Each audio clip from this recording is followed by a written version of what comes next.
అందరికీ నమస్కారం. ఈరోజు మనం బెంగుళూరుకు దగ్గరగా నంది హిల్స్ అడుగున దాగి ఉన్న ఒక అద్భుతమైన, చాలా మందికి తెలియని ఒక పవిత్ర స్థలం, అదే కనివే బసవన్న ఆలయం గురించి తెలుసుకుందాం. ఇక్కడ ఉన్న నంది విగ్రహానికి ఒక ప్రత్యేకత ఉంది. ఇది క్రమంగా పెరుగుతుందంట. సేమ్ మన యాగంటిలో ఉండే నంది విగ్రహం లాగే.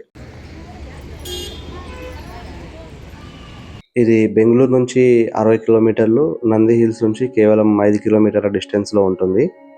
ఈ ప్రకృతి కొండల్లో దాగి ఉన్న ఈ ఆలయం కనివే అనే లోయలో ఉంది కాబట్టి దీనికి కనివే బసవన్న అనే పేరు వచ్చింది.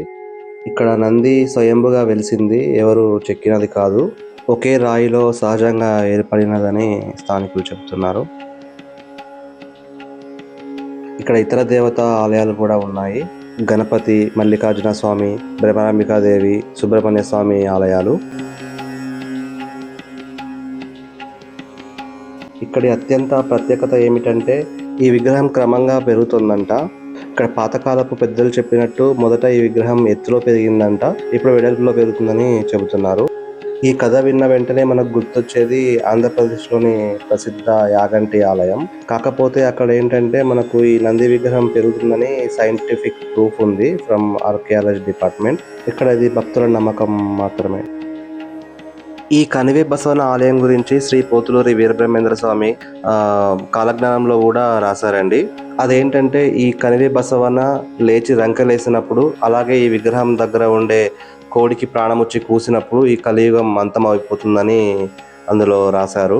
సో నంది లేవకుండా రంకెలేయకుండా ఉండాలని అప్పట్లో మన మహర్షులు ఋషులు అయితే ఈ నంది వీపు పైన భాగం నుంచి భూమి లోపలికి 4 గడ్డపారలు అయితే దించారంట. సో దానివల్ల లేవకుండా ఉంటాడని. సో ఆ గుణపాలు దించినప్పటి నుంచి నంది పైకి పెరగకుండా సైడ్లు పెరుగుతుందని చెబుతున్నారు.